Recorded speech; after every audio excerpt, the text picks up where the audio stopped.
This is EM Cases EM Quick Hits podcast. Quick, let's get on with it. EM Cases is part of SHREMI, the Schwartz-Reisman Emergency Medicine Institute.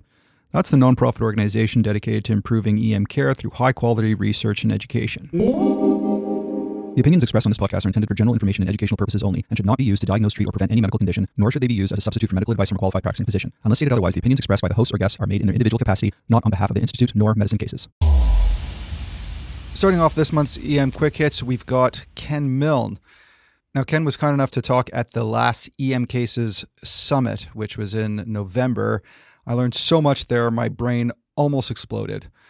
So Ken, who is, of course, the brains behind the SGEM, I gave him a little challenge, and that was to review the 10 most important papers from 2021 in 10 minutes.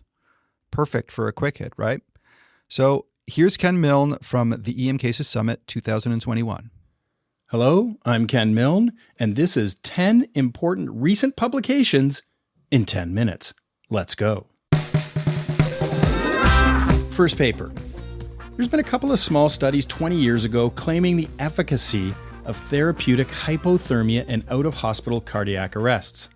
The original Targeted Temperature Management, or TTM trial, compared 33 degrees Celsius to 36 degrees Celsius and found no statistical difference. This new TTM2 trial was a multi-center randomized, unblinded trial of 1,900 adult out-of-hospital cardiac arrest patients who were comatose, and they compared 33 degrees Celsius to keeping the patients normothermic.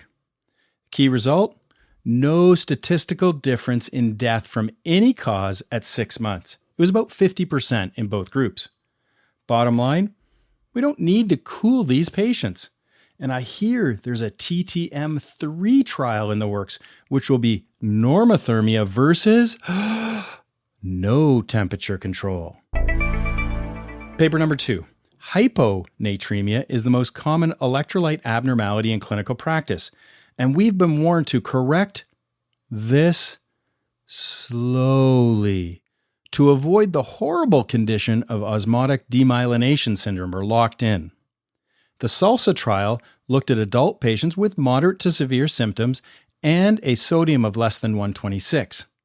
They compared a rapid intermittent bolus strategy to a slow, continuous infusion strategy.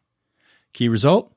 No statistical difference in the incidence of overcorrection of serum sodium at any given period up to 48 hours. So the bottom line, go rapid, go slow. Speed of correction does not matter. Just be careful not to overcorrect these patients. Paper number 3. Now, many of you may know my position on lytics for acute ischemic stroke. I'm not convinced by the available evidence to reject the null hypothesis. But TPA is also currently being used as a bridge therapy for EVT, much like there used to be facilitated STEMI care, the drip and ship to the cath lab model. So this was a systematic review and meta-analysis of 3 recent randomized control trials looking at EVT plus or minus TPA in over 1,000 patients. The key result? No statistical difference in their primary outcome or in all-cause mortality, but there was more bleeding in the combination group. Bottom line, there appears to be no high-quality evidence to support TPA prior to EVT if EVT is readily available. Paper number 4. Many of us were really excited about the study showing the efficacy of TXA for epistaxis. This excitement has been tempered recently by the publication of the NOPAC trial. This was a randomized, placebo-controlled, blinded trial. Now, patients were included in this trial if they still had epistaxis after 10 minutes of direct pressure and 10 minutes of packing with a vasoconstrictor. The intervention was a cotton wool dental roll with 200 milligrams of TXA, which could be repeated once. The control group was a cotton wool dental roll soaked in sterile water. The key result? No statistical difference for patients getting anterior packing. Bottom line, this raises my skepticism about the efficacy of TXA for epistaxis. Paper number 5. Antibiotics are recommended for school-age children diagnosed with community-acquired pneumonia. However, how long should they be treated is an open question. This randomized, blinded, placebo-controlled, non-inferiority trial looked at 5 days of amoxicillin with 5 days of placebo and compared it to 10 days of amoxicillin in children diagnosed with community-acquired pneumonia who were well enough for outpatient management. The key result? No statistical difference in the clinical cure rate at 2 to 3 weeks. It was about 90% in both groups. However, the lower end of the confidence interval was greater than their pre-specified boundary of 7.5%, so they couldn't formally claim that they demonstrated non-inferiority. Bottom line is, though, I'm going to do some shared decision-making and offer 5 to 10 days of antibiotics depending on the parents' values and preferences. And the rumor is they're now working on a trial looking at 0 days of antibiotics for these patients.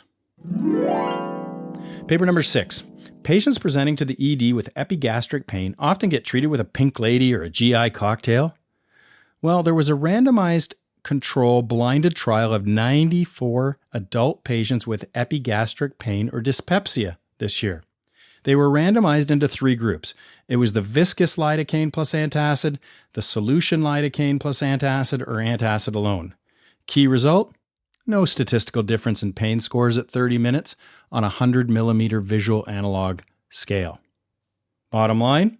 I've switched my practice. No more pink ladies, just antacid monotherapy now for these patients. Paper number 7. We know that bias exists in the house of medicine, but one type of bias that somewhat goes unrecognized is weight bias, specifically between doctors.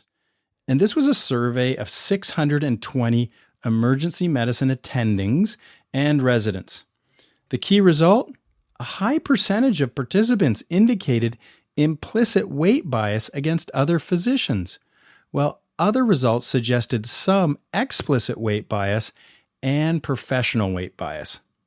Bottom line, it's important to recognize weight bias does exist in the house of medicine, to understand how to overcome them and to mitigate any negative impacts it could have on patient care and physician-to-physician relationships. Paper number 8. The American Heart Association guidelines recommends performing immediate coronary angiography for out-of-hospital cardiac arrest patients with suspected cardiac etiology of arrest and who have ST elevation on ECG. That's important because this study was an unblinded randomized control trial of 554 adult patients with the OCA, the out-of-hospital cardiac arrest, who got ROSC, return of spontaneous circulation, but they had no ST elevations on ECG. And they compared an immediate strategy going directly to the cath lab versus a delayed strategy where patients were admitted to the ICU and then they had delayed and selective angiography. Key result? No statistical difference in all-cause mortality at 30 days. Bottom line? There appears to be no clinical benefit taking these patients immediately to the cath lab. Paper number 9. The American Academy of Pediatrics has new guidelines for the management of the well-appearing term infant between 8 and 60 days with a fever. All age groups still get urine cultures and blood cultures. Inflammatory markers are optional in the 8 to 21 day age group because they're all getting antibiotics and they're all getting admitted to hospital. So this doesn't change management. However, when you look at LPs and antibiotics, they're a maybe now in the 22-day and older group. The youngest group, like I said, is getting admitted, but the 22 to 60-day group can either be admitted or they can be discharged home with close follow-up. The bottom line from this new AAP guideline is that it could decrease lumbar punctures antibiotics, and hospitalizations in some well-appearing infants, but you still need to use your good clinical judgment and then engage with the parents on risk tolerance. Paper number 10. Now, we discussed if TXA works for epistaxis. The HALT-IT trial was a multi-center, blinded, randomized control trial of over 12,000 adult patients with significant upper or lower GI bleed. They either got 1 gram of TXA IV over 10 minutes, followed by 3 grams maintenance infusion of TXA over 24 hours, or it was placebo. The key result? No statistical difference in death due to GI bleeding within 5 days. It was about 4% in both groups, and no statistical difference in all-cause mortality. However, there was a statistically significant increase in VTE. It was double, 0.8 versus 0.4%. Bottom line, the evidence does not support the routine use of TXA in GI bleeds. So in conclusion, be skeptical of anything you hear, even if you heard it from me. We'll have links to the deep dives into each of those papers in the show notes. Thank you so much, Dr. Milne. Now, if you want more great EM Cases Summit stuff, like access to the entire conference of streamed videos, please go to emcasessummit.com. That's emcasessummit.com to get your streaming package. Buying your streaming package will help ensure that we continue to deliver free, open access EM Cases podcasts, summaries, quizzes, email blasts, videos, the whole shebang for years to come. So please help support EM Cases so that we can continue to be foam ed. All right, next we have the best of CGEM with Hans Rosenberg and Brit Long, and they're going to talk about febrile neutropenia.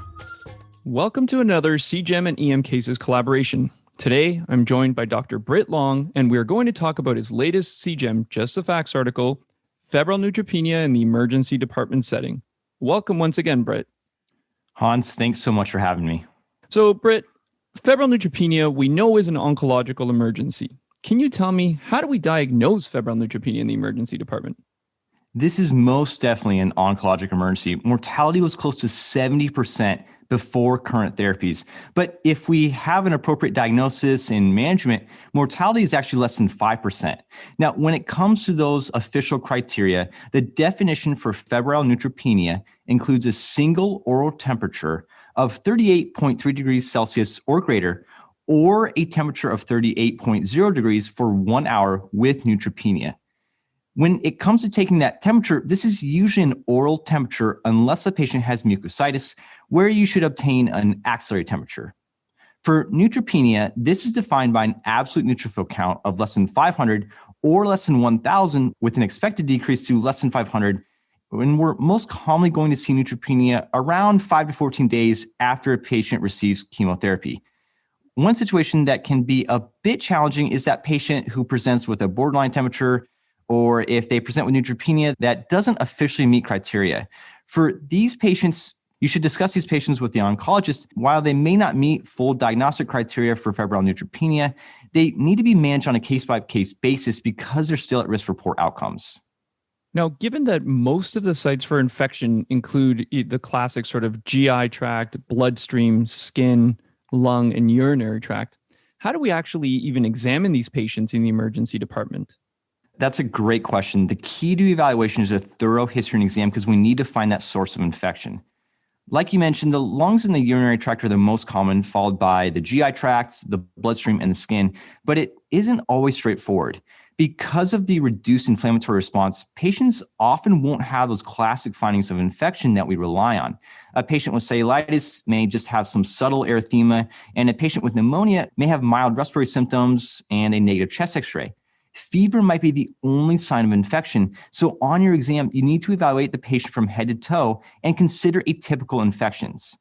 On your ENT exam, look for mucositis, mucormycosis, and malignant otitis externa. All of these are much more common in these patients because of their immunocompromised state. Listen closely for a new murmur, which suggests endocarditis, as well as the lungs. When it comes to the abdominal exam, think about necrotizing enterocolitis or typhlitis, which is due to a bacterial or fungal invasion of the bowel wall. This has a very high mortality rate, and patients usually present with this abdominal pain, vomiting, and diarrhea, followed by peritonitis and sepsis because of bowel wall necrosis. Another couple areas include infected vascular devices. These provide a portal for bacteremia, so you need to evaluate any lines or ports that the patient can have. Finally, visually inspect the perirectal area. Now, that's a lot to consider, so I use a mnemonic to help me remember a potential source, the Lucas mnemonic. This stands for lung, urine, cardiac, CNS, abdomen, arthritis, skin, and finally spine. That's an excellent tip. I hadn't heard of that mnemonic. Now, we know which areas we are going to be looking for infection, but then the tricky part can be there are common pathogens that we're used to seeing for, again, these types of infections, but are there less common pathogens that we should consider empiric coverage for? When it comes to your microbial coverage, follow your local antibiograms and your institutional protocols based on local sensitivities. You do need to provide an anti-pseudomonal agent, but monotherapy coverage of Pseudomonas is just as effective as dual therapy. So if you use an agent like cefepime or piperacillin tazobactam, both of those are good go-to antibiotics. If you think that there could be a viral or a fungal source based on your evaluation, you need to expand your coverage. This is really important in tiflitis. These patients need antifungal therapy because of the risk of invasive fungal disease. You also should provide antifungal therapy in patients who have been on antibiotics for 4 days and there's still a fever. When it comes to MRSA, not all patients need coverage with a medication like vancomycin. You should think about covering for MRSA in patients with a known history of MRSA, if they're on fluoroquinolone prophylaxis, they have a soft tissue infection, severe pneumonia, a bloodstream infection, mucositis, a line infection, or finally, if they're critically ill and hemodynamically unstable. All right, so I've assessed my patients, I've started their treatment. My last question for you is, do all these patients nowadays require admission? And if not, how do I make this decision? Most patients are probably going to be admitted. If they're septic, they're on fluoroquinolone prophylaxis, or there's a suspected antibiotic-resistant organism, they'll need to be admitted. Now, there are some patients who might be appropriate for discharge after you've discussed the patient with the oncologist and the infectious disease specialist, and if they've received antibiotics, and if they've been observed for at least 4 hours after the antibiotics. There are several risk scores that can help you, including the MASC risk index, which is used for solid and hematologic malignancies, and also the clinical index of stable febrile neutropenia score, or the CISNE score. This is used for solid malignancies. The big take-home point for your listeners is that when it comes to disposition in these scores, they can't replace clinical judgment. The patient has to be well-appearing, they have to be reliable, be able to return to the hospital, not live alone, and finally, the oncologist needs to be on board with this plan. Thank you very much for all that great info, Brit. Thanks for having me, Hans.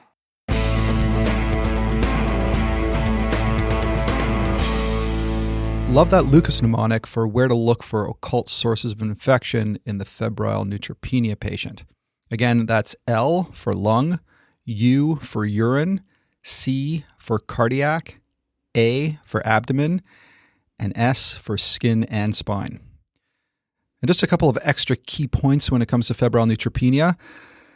The majority of cancer patients with febrile neutropenia will have a bacterial infection. So while the priority is, of course, to identify and treat these infections, other complications from cancer like tumor burden and necrosis, drug and transfusion reactions, and PE should be considered in the differential diagnosis. I've been burned before with premature closure of a febrile chemo patient by only thinking about infection and then missing other potentially life-threatening causes of fever in the cancer patient. Another sometimes overlooked thing is that many of these cancer patients will be on steroids, so don't forget to give that stress dose of steroids. I just want to take a moment here as we celebrate the new year to thank all the dedicated, intelligent, hardworking people who make EM Cases what it is. A huge thanks to my content and production team, Eugenia Jung, Fahad Qureshi, Jonathan Whittall, Chen Yuan, Sheza Kayam, Danielle Lewis, Raymond Cho, Hamna Amjad, Winnie Lee, Kate Dillon, Seswata Deb, Priyank Badanagar, Hubert Yu, Chang Liu, Parth Sharma, Alicia Targonsky, Sarah Wynot, Ali Tabatabai, Eric Janot, Puriya Rezapur, Anuja Balaral, Nick Claridge, Patrick Gilbride, Rob Samard, Justin Morgenstern, Andrew Cameron. I really hope I haven't missed anyone on the team. A big thanks, of course, to Sremi for their incredible support, to the EM Quick Hits content regulars, Emily Austin, Michelle Clayman, Arun CL, Sarah Reed, Andrew Petrosoniak, Anand Swaminathan, Hans Rosenberg, Brit Long, and Justin Morgenstern. To my wife and kids for their constant support, and of course to you, the 50,000 or so EM Casers, for your honest and helpful feedback. That really does inspire me to keep on doing what I'm doing. Okay, so shifting gears back to the quick hits. Next up, we have the Deputy Director of the Schwartz-Reisman Emergency Medicine Institute, EM doc and world-class EM researcher at Sinai Health Sciences in Toronto, Dr. Catherine Varner. So way back early in my career, I had one of the most difficult cases ever of a young postpartum woman with flash pulmonary edema, worse than I'd ever seen before. And while I was preparing for our upcoming pair of main episodes on acute heart failure, I thought I'd ask Dr. Varner, who has a special interest in peripartum emergencies, to give us a quick hit on postpartum cardiomyopathy, which we miss all too often in the ED, unfortunately. Listen up. Hi, Anton. It's Catherine Varner here. Thank you so much for inviting me to EM Cases. And today, my EM Cases quick hit is on peripartum cardiomyopathy.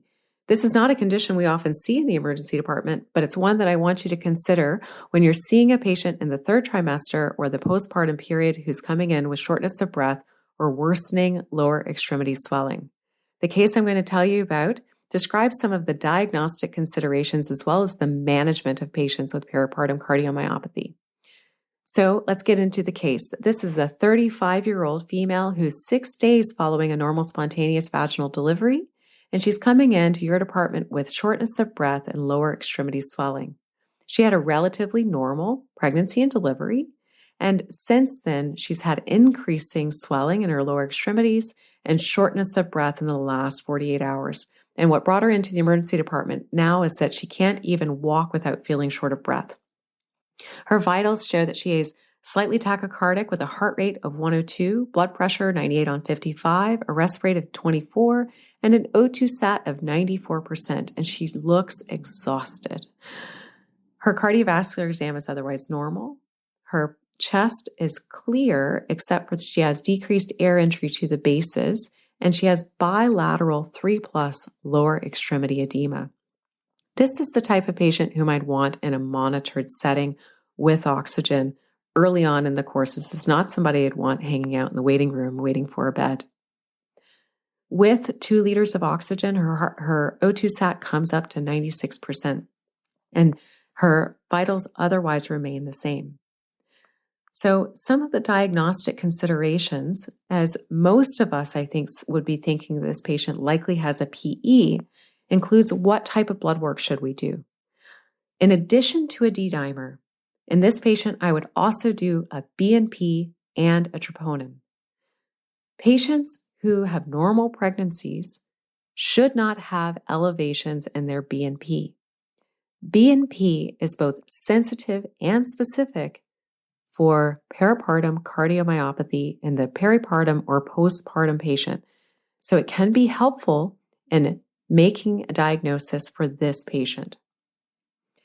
Patients with peripartum cardiomyopathy can also have mild elevations in their troponin as well as D-dimer. But making the diagnosis of peripartum cardiomyopathy does not exclude the diagnosis of PE. And in fact, these patients are at higher risk of venous thromboembolism than your typical patient in the postpartum period. So even though you've made the diagnosis of peripartum cardiomyopathy based on the BNP, you still need to go forward and do a CT to exclude PE to make sure that they don't have both diagnoses. The next test we should discuss is whether or not to do a chest x-ray first or just do the CT. I would advocate doing a chest x-ray first in patients who are short of breath in the postpartum period may save a patient the radiation of a CT-PE. There have been several times in my career where I've made the diagnosis based on a chest x-ray of either peripartum cardiomyopathy or a pneumothorax in the postpartum period in a patient who came in dyspneic. The management of patients with peripartum cardiomyopathy, according to the Canadian Cardiovascular Society, is the same as for any patient with acute heart failure. Your target oxygen saturation is 92%. And if you can't achieve that with oxygen or diuresis, then you're going to start looking at other options like CPAP or BiPAP. And if all else fails, you need to mechanically ventilate them early. If they're volume overloaded, your diuretic of choice is furosemide using 20 to 80 milligram boluses.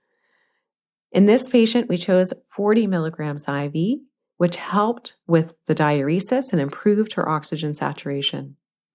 Your next steps are going to be based on what her systolic blood pressure is. So you can consider a vasopressor if she's hypotensive, but if her mean arterial pressure is 65 or more, you can consider nitroglycerin IV. From there, we need to involve our cardiologists. These patients need to be at a tertiary care center because their risk of decompensation is very high. In North America, the mortality rate of peripartum cardiomyopathy is 2%, and worldwide it can be as high as 13%. So having a patient with peripartum cardiomyopathy in a place that can manage a decompensation quickly is really important. To summarize, this patient had peripartum cardiomyopathy. It was diagnosed on a chest x-ray and a BNP. She did go on to have a CT to exclude a PE because her D-dimer was elevated. And we know that patients with peripartum cardiomyopathy are still at high risk of venous thromboembolism.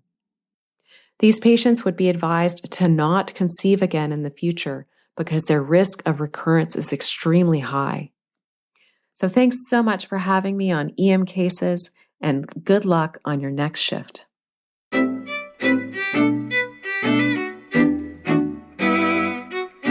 So interesting about BNP, which I had all but abandoned in the ED after doing a Journal Jam podcast on it and concluding that it was pretty much useless for acute heart failure. But the literature we looked at for the Journal Jam did not include pregnant and postpartum patients. So that's very valuable information for me. I suppose BNP does have a role in the ED for peripartum patients with shortness of breath. So thank you so much, Dr. Varner. Next up, we've got Dr. Joe Nemeth, emergency physician and trauma team leader at Montreal General. He's an associate professor in EM and pediatrics at McGill University Health Center. He's going to update us on anaphylaxis. There's been some new guidelines and a major shift when it comes to using steroids. But before we get into that, a message from our sponsor. Metricate would like to let you know that they are helping EDs during the COVID-19 pandemic to set up additional call schedules and screening clinics. Metricate is giving EDs access to their web-based tool, but more importantly, they're doing all the work of building and managing the schedules, helping to build capacity and resilience in our system, doing what they do best. If you're struggling with your logistics of adding coverage to your existing schedule, or you're setting up completely new schedules for screening or treatment, let them help you out. They can get a new schedule up and running in a matter of days, leaving you to take care of other matters. Metricade really wants to help you during this crisis. Let them give you a hand. Check out metricade.com/emcases and get in touch with them today. Hello. Anaphylaxis. The last time EM Cases reviewed this bad boy was 2016, episode 78, with my friend, former colleague, and partner in crime, Dr. David Carr. There have been numerous updates on the show notes. Nevertheless, it is worth the 5 minutes of your time to review the essentials. The majority of my recommendations, except for dosing, of course, are applicable to both adult and pediatric populations. First, the obligatory definition. Anaphylaxis is an acute, potentially life-threatening hypersensitivity reaction involving the release of mediators from mast cells, basophils, and recruited inflammatory cells, and occurs within minutes or up to a few hours after exposure to a provoking agent.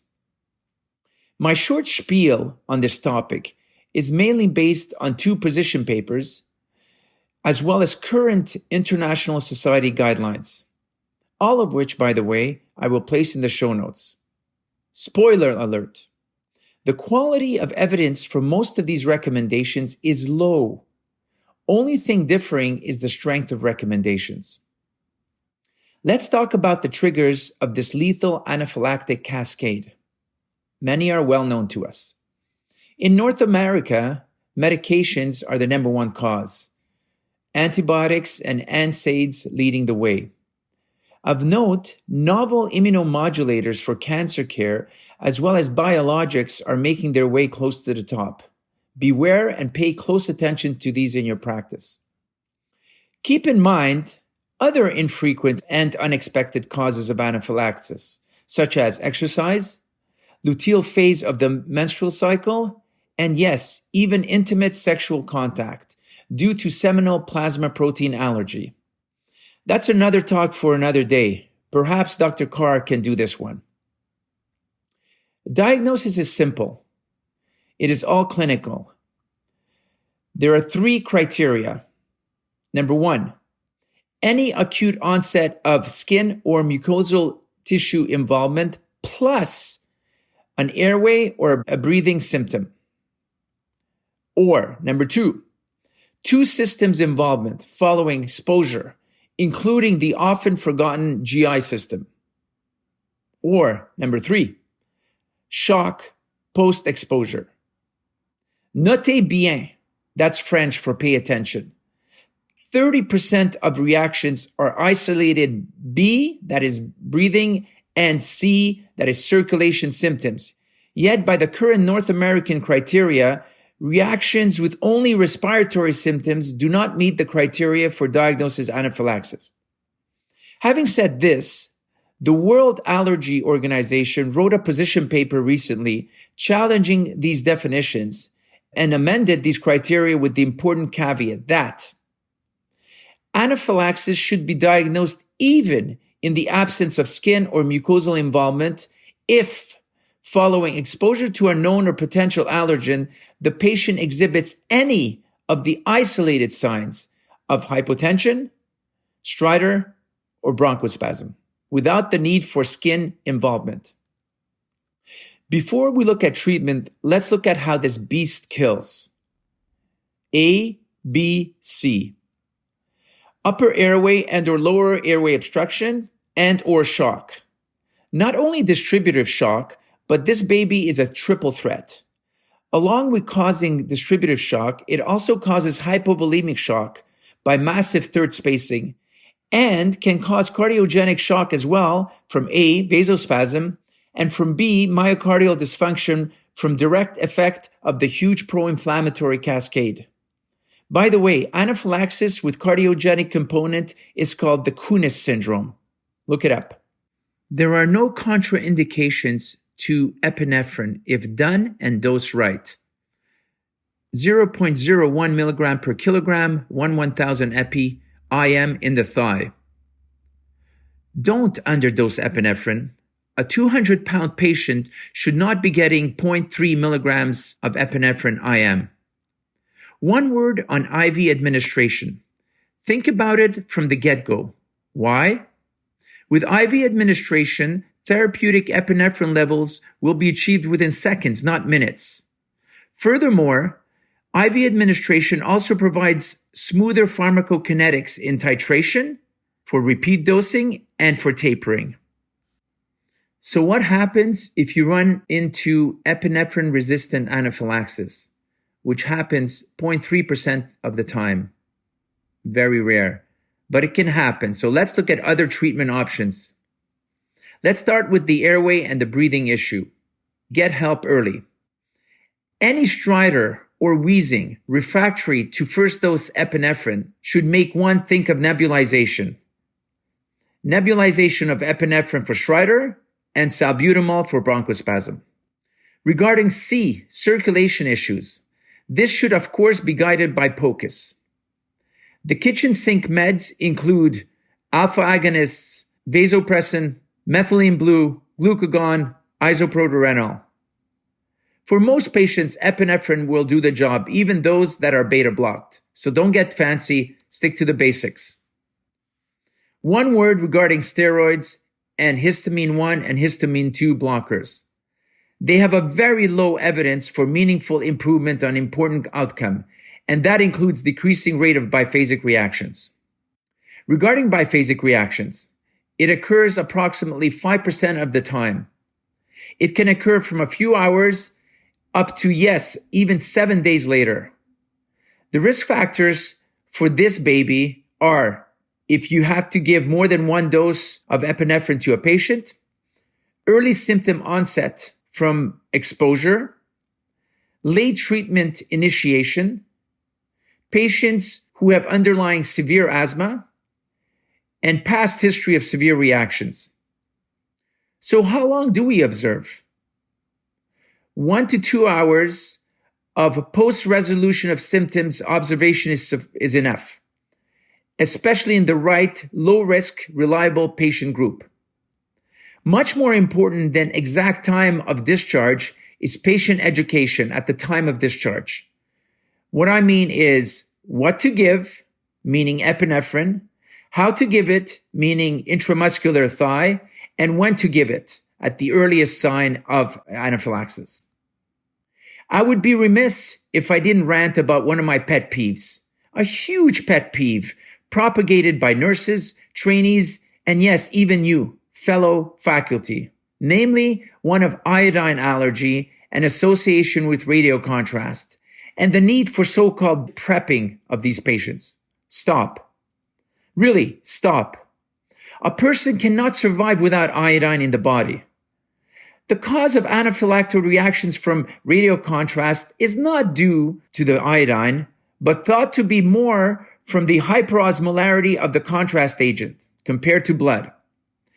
Lower osmolarity contrast media is associated with a 4 to 5-fold reduction in these type of reactions. Evidence is severely lacking to support the routine use of antihistamines or glucocorticoids pre-medication in patients receiving low osmolar contrast material to prevent radiocontrast-mediated anaphylaxis. Stop it. So let's bring it home. Recognize the disease. Epinephrine early. Consider IV for smoother pharmacokinetics. Limitation of steroids. Early discharge for the appropriately risk-stratified patient. And forget iodine allergy. Thank you. Thank you so much, Dr. Nemeth. My big question when it comes to treatment of anaphylaxis is, considering that steroids have been generally thrown out of the mix, when, if ever, are steroids indicated? Well, multiple guidelines agree that steroids should not be routinely given in anaphylaxis, and they also agree that steroids should be considered in the patient with uncontrolled asthma and anaphylaxis where the patient is refractory to epinephrine, meaning anaphylaxis requiring ongoing treatment despite 2 appropriate doses of IM epinephrine, or in patients who are in shock with anaphylaxis. Now, you might be thinking, well, what's the downside of giving steroids? There is some evidence from the Canadian C-Care Registry that suggests hospitalization and admission to ICU was associated with pre-hospital treatment of steroids, even after adjusting for reaction severity and other treatments given. Now, this isn't RCT level evidence, but definitely something to think about nonetheless. So, really, there are only 3 indications for steroids in anaphylaxis. Number 1, uncontrolled asthma. Number 2, they're in shock. And number 3, they require ongoing treatment after 2 adequate doses of epinephrine. And remember, steroids should never replace epinephrine for the treatment of anaphylaxis. All right, next up, we have Anand Swaminathan, who's going to give us a few tips on the crashing asthmatic. We see a lot of patients with asthma in the emergency department. It is truly bread and butter, what we take care of. We're very comfortable with it. What we don't see nearly as much is the crashing asthmatic, and that is the severe end of the spectrum. In fact, severe isn't even the right word, because we see severe asthmatics that are short of breath, maybe even have a bit of that quiet chest, and we turn them around pretty quickly. The crashing asthmatic is the one when they hit the door, all you can think about is, man, I want to intubate this patient. And we know that intubation in asthmatic patients is not something we want to do. We know that patients can get worse on the vent. It's very hard to manage their ventilation. And so we want to avoid that intubation as much as possible.